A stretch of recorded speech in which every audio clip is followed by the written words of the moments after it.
We're live now. Hello, I'm John from Broadsheet, and Okay. this is Tomorrow Tonight.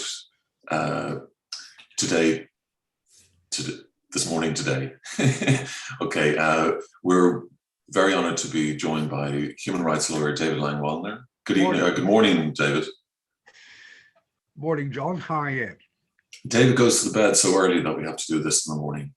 Well, I mean, it's a product of age, but it's also a kind of an Austrian sensibility. I tend to go to bed about 8 o'clock.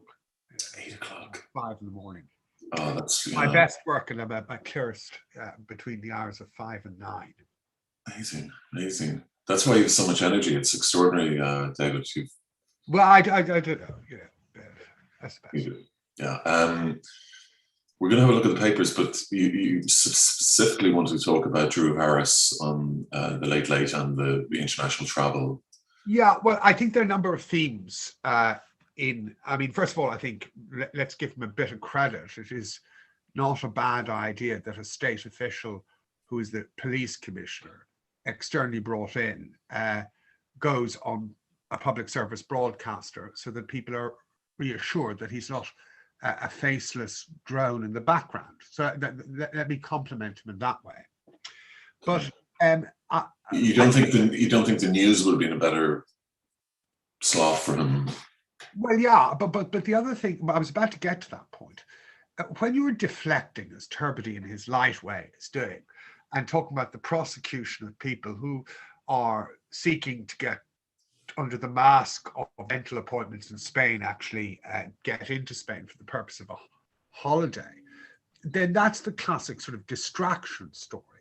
If Drew Harris was serious about the Irish police force and reforming it, then the people who should be prosecuting are not people who go to dentistry, fake dentistry arrangements in Tenerife, but the people in Harcourt Street in the Garda National Securitatis, which migrates under a variety of names, but has been the repository of the heavy gang, whose obligation is often to frame what they perceive enemies of the state or to set people up.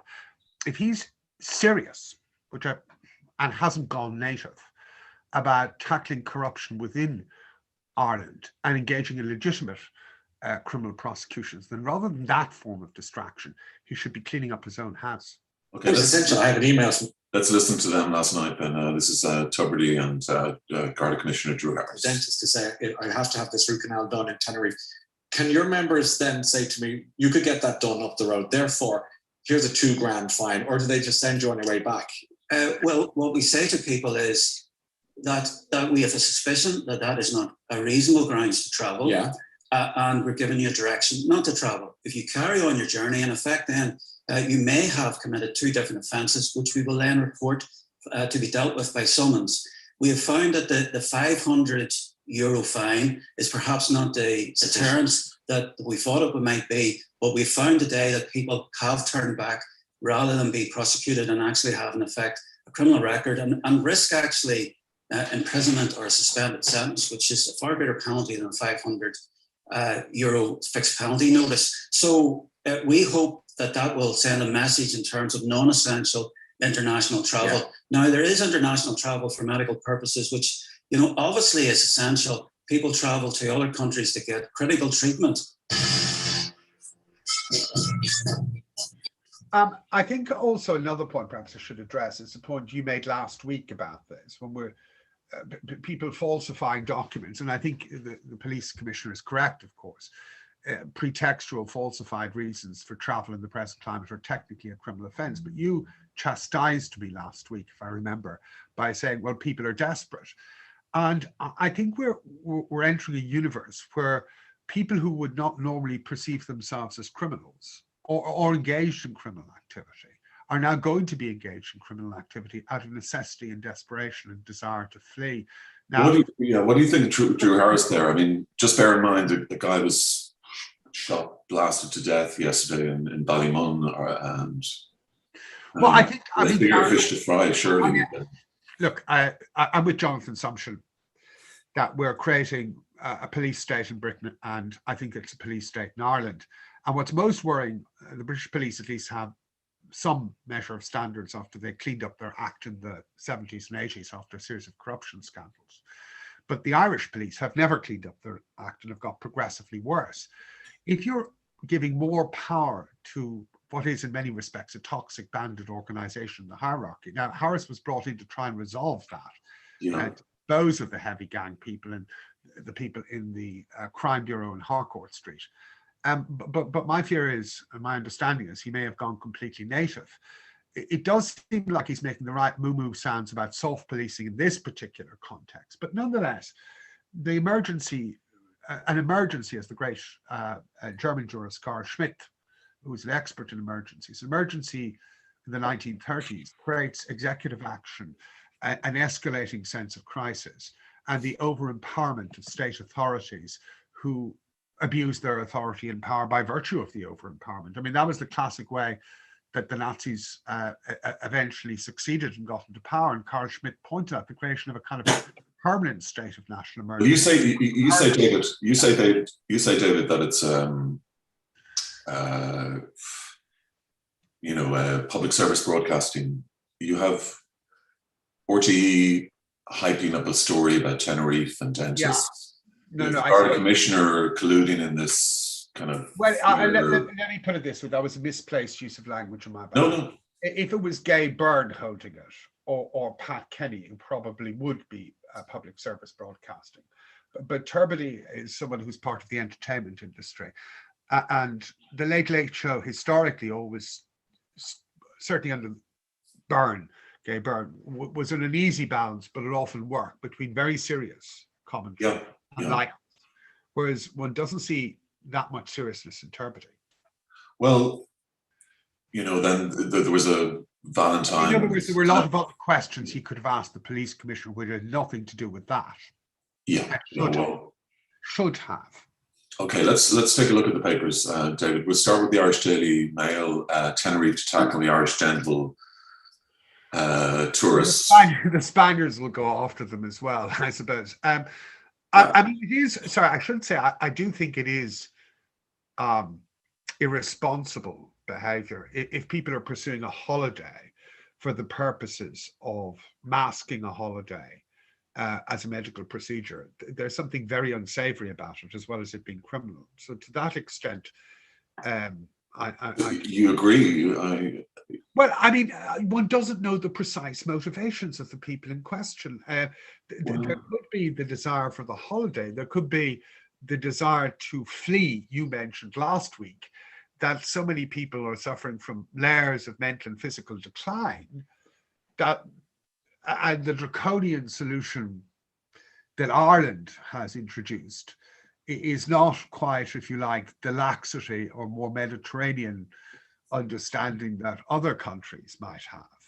And so if people are being cooped up like battery hens in the way they are, there may be motivations behind it. It mightn't be the pursuit of a particular medical procedure ab necessitas, but what it might be is I've got to take 2 or 3 weeks or I'm going to have a nervous collapse. But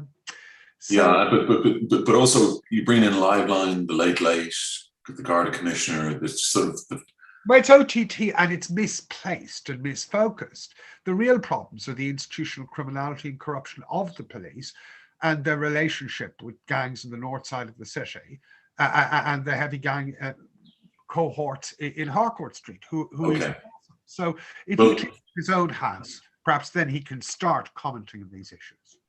Okay, the Irish Examiner, Tenerife dentist surge of Irish patients. Sorry, Martin is not going to go to Washington now for the Shamrock Bowl.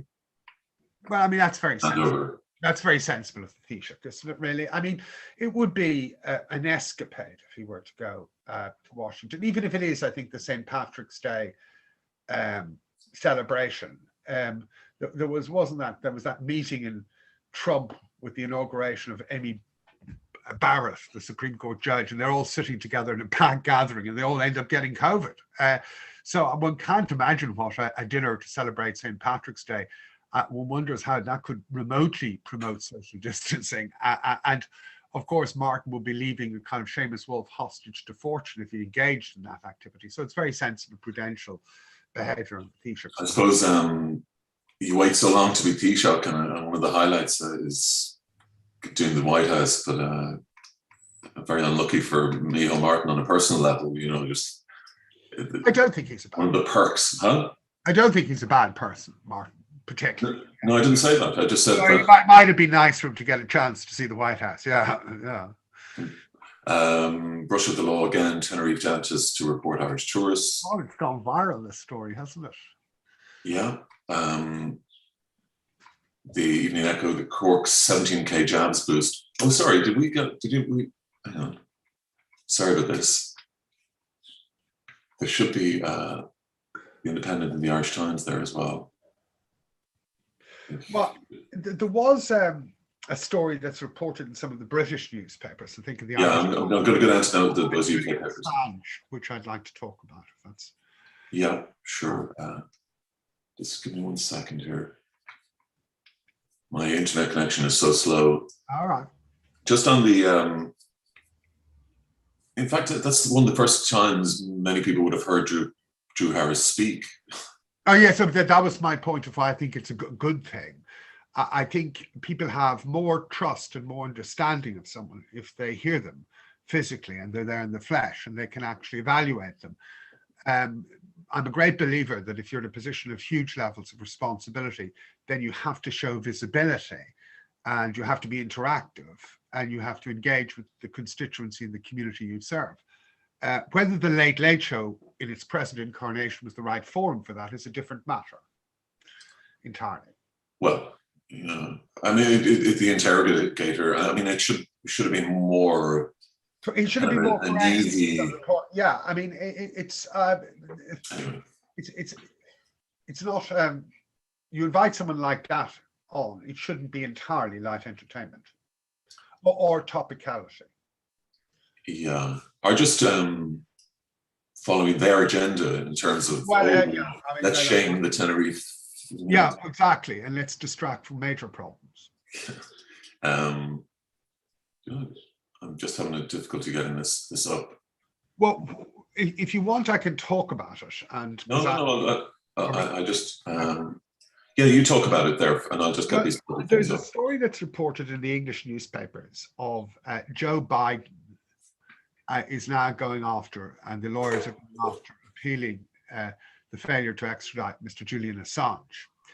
And it just seems to me that the American mindset, prosecution mindset, which the Democrats visibly demonstrate more in a way than the Republicans, Obama was like this as well, they just go after whistleblowers.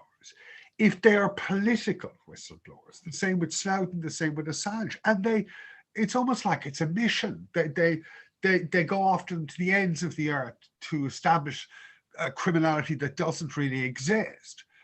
It's extremely strange, though. In America, if you're a corporate whistleblower, there's a thing called the Sarbanes-Oxley Act, and they give corporate whistleblowers immense financial support, lawyers, huge settlements. They want them to report on corporate criminality. Yeah, but Julian Assange, this whistleblower in particular, Julian Assange, they blamed for Clinton's defeat because of the Podesta emails and activities before the election, the last 2016 election. So this is personal for them. I'm not trying to. I think they're disgusting. Well, I mean, but it is personal. But personal this way is a lack of judgment. Well, they're not going after Snowden in that same way because he wasn't it wasn't a political leak as such. In fact, many people say it was a CIA anti-NSA leak. Well, regardless of all of that, the fact of the matter is that, well, he's a dubious and grey figure, Mr. Assange, but nonetheless, he has done the public some good in exposing all of this. No, I'm not saying that, but I'm saying that if he hadn't had targeted, say, if Clinton hadn't been brought up or swept up in his leaking, Hillary Clinton. Well, yeah, but that's why I pointed out that it's so odd. Obama and Biden are going after him with such ferocity. It doesn't surprise me at all, though, because, I mean, in reality, Obama promised so much and then delivered so little and was very authoritarian.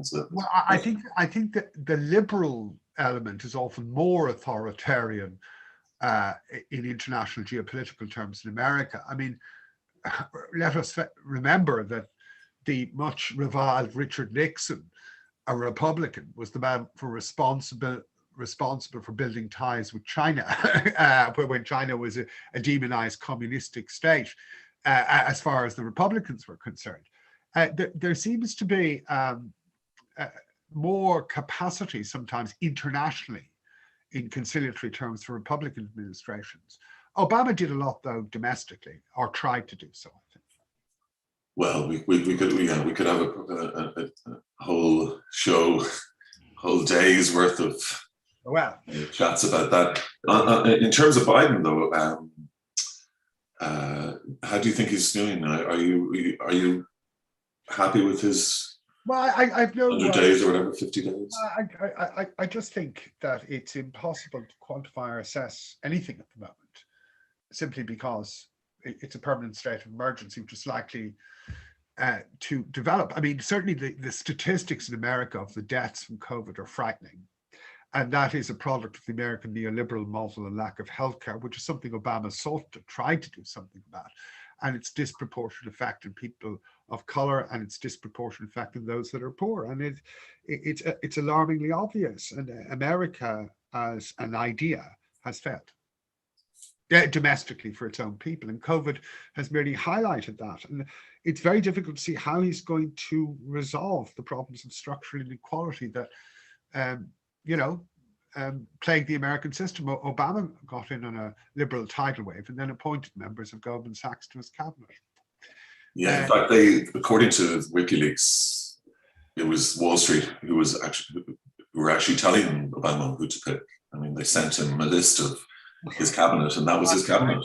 Yeah, well, well, I think that's the. If Biden was genuinely a New Deal liberal, then a lot of things would have happened by now that haven't.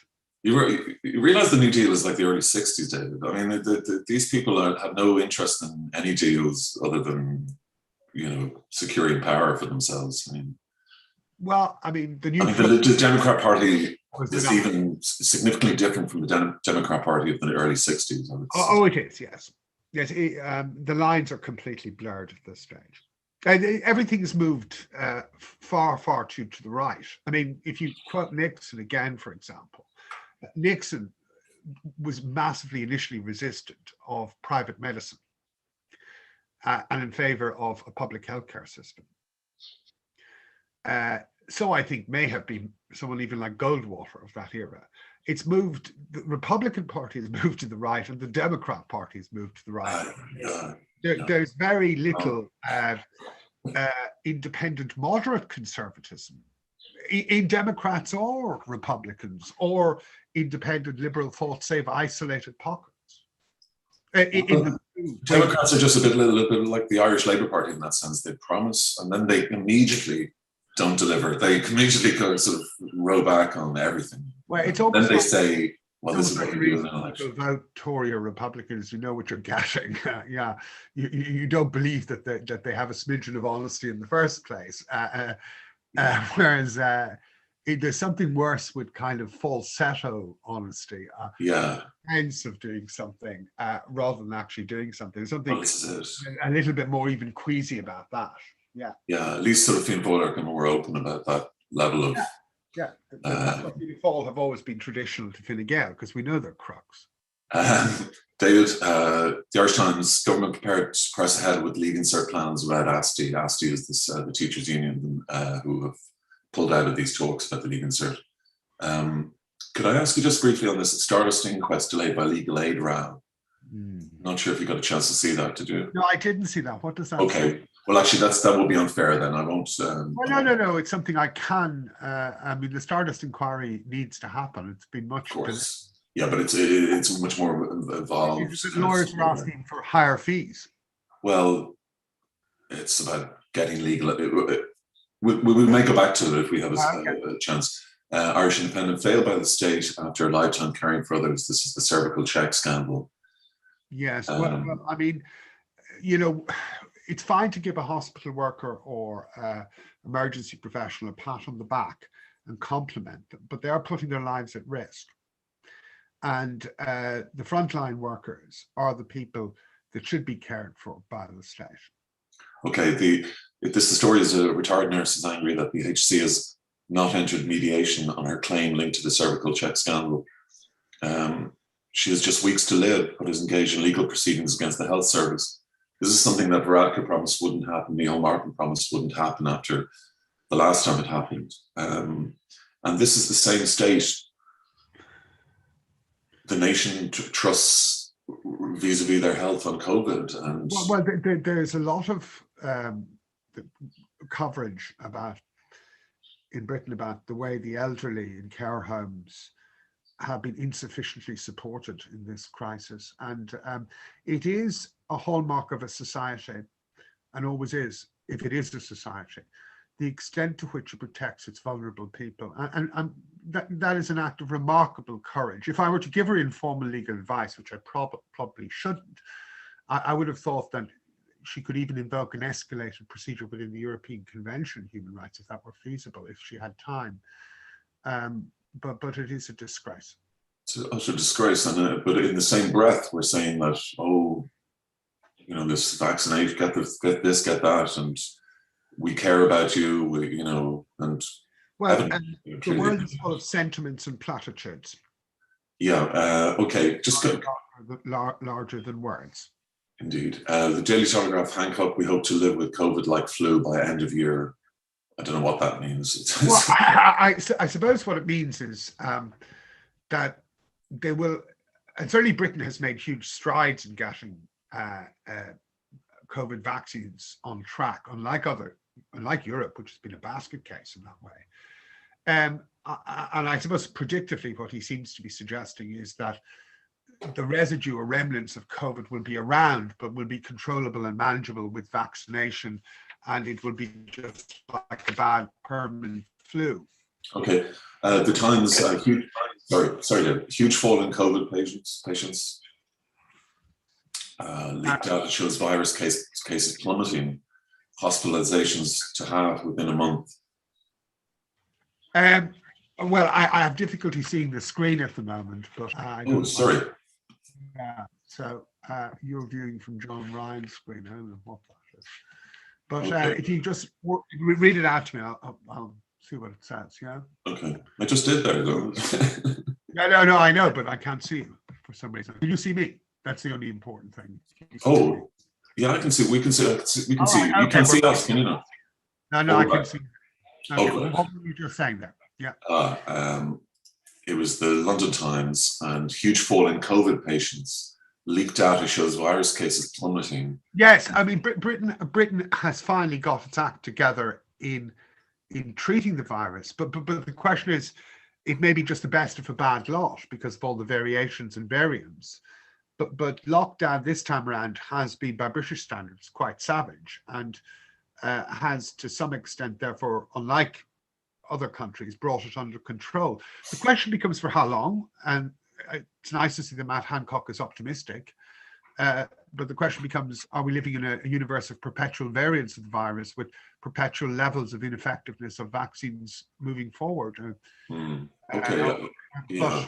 But at least there is some glimmer of light at the end of the tunnel in Britain, I think, of the control of the virus.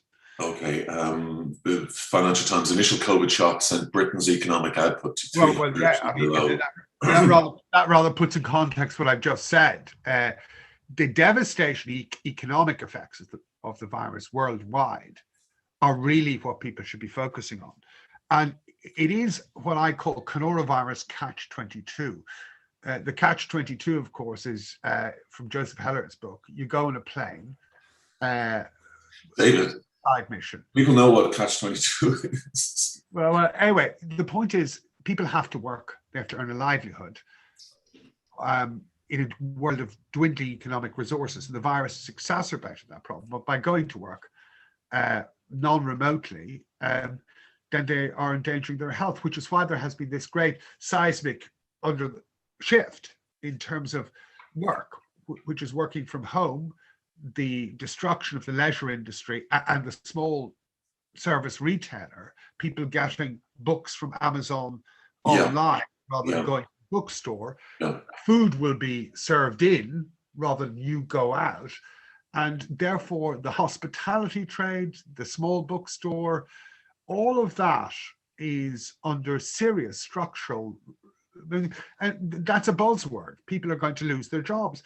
And people who've had mechanisms of working, relying on, say, being a personal, a bon vivant, a personal volunteer. Yeah. People go to the person's restaurant because the person is a colourful figure or something like that. Yeah. That will diminish. And thus some of the richness and quality of life will diminish, I think, accordingly. On the other hand, one has to look at it pragmatically, that if we're going to be in a permanent state of semi-plague, working remotely is a way of at least protecting people or insulating people to a point. Indefinitely? Well, I mean... David, I mean, this is...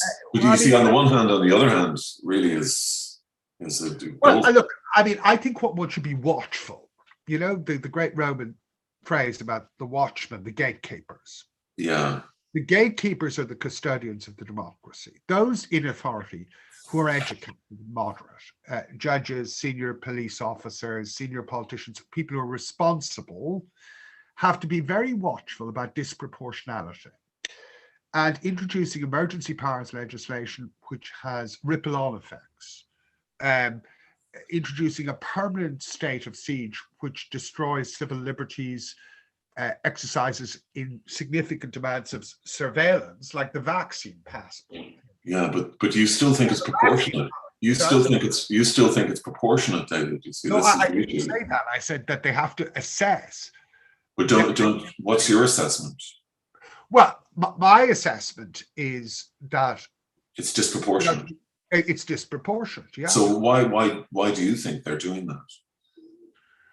Well, I mean, people overreact in terms of crisis. You just think it's an overreaction on a basis that they're worried about our health?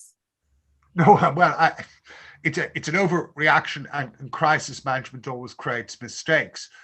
There are certainly people and institutions who seem to be taking advantage of all of this. I mean, we are seeing a seismic trend towards the enhancement of oligopolical capitalism and the destruction. But you still can't tell me whether you regard it as proportionate. Or not I can. I unequivocally say it's not. But the reason for the lack of well, maybe you just think I am not. No. But do you believe that it's good natured? It's at its heart. Do you think that they're really trying to protect us? Well, it depends who they are. I mean, I'm sure it's like different individuals. Well, you mentioned them, the gatekeepers and the state. So do you think that our best interests are at heart? The Leviathan is not always bad. Sometimes there are people within the state, even I would concede, who are public service and public interest orientated. Yeah. And there has to be counsels of moderation. Lord Sumption is an example of a man who was a gatekeeper, and he's now giving out stink, and rightly so. And it's very brave of him to do so. Well, he's very late in his life, and he's got his money and he's retired and pensions and whatever. I mean, it is difficult. He's got gravitas and status, and you don't see a lot of the rest of them putting their heads above the parapet. No. There's so few. But what I'm saying is that a lot of the people could come forward, but they'd lose their jobs. They'd lose their. I agree. Well, that's the whistleblowing phenomenon as well. That the culture of compliance and the culture of economic desperation creates a culture of conformity. And we are reaching a point that we are penalizing people who engage in acts of freedom of speech or civil disobedience or criticize vectors of authority. And the gradual normalization of compliance, it will stop, I would imagine, someone like as colorful as Jonathan Sumption, if there were a new generation producing someone like him, the path to the top would be seemingly miraculous. I would have. Yeah, I wonder if Sumption at 50 would have felt as confident. David, thank you so much for joining us this morning. One last point about the vaccine passports. Okay. Sumption talks about restrictions on liberty, and so do I, and movement, and the quality of life. Okay. Vaccine passports are very dangerous as a precedent, because within that passport, all sorts of other data retention, data surveillance things could be put on it. And to know people's detailed health details is, in a sense, to know how to deal with them. Just as Britain has always been furious about identity cards, and I remember when I was in America horrifying them all the time because I'd walk into the Harvard Library without an identity card. You know, I mean, I don't like that measure of control. God knows what people put in those sort of documents. And so the Surveillance Society, which Zuboff in her recent book from Harvard, The Age of Surveillance Capitalism, deals with, is also a very, very dangerous phenomenon where our data has been monitored and mined. And people have become objects of consumers' commodification. And vaccine passport and privacy rights is something one would have to oppose. And so Johnson has made historic comments that he doesn't like these compulsory ID cards. The Austrians and Germans are very comfortable with them, but it is the slippery slope towards authoritarianism. Yeah, they don't have a great history in that regard. Well, yeah, and the creation of what's some in terms of police state. Okay. And it's not that we began this review this morning with a police state. Yes, we did. We did. We started with Soft-Spoken Drew. And David, thank you very much for joining us. And hopefully we'll see you next Saturday. And your column is on immigration and it's on the site at the moment. Yeah. Well, that's very kind of you. I've got a lovely piece of Greek light, which is a bit long. Okay, that's for next Tuesday. Okay.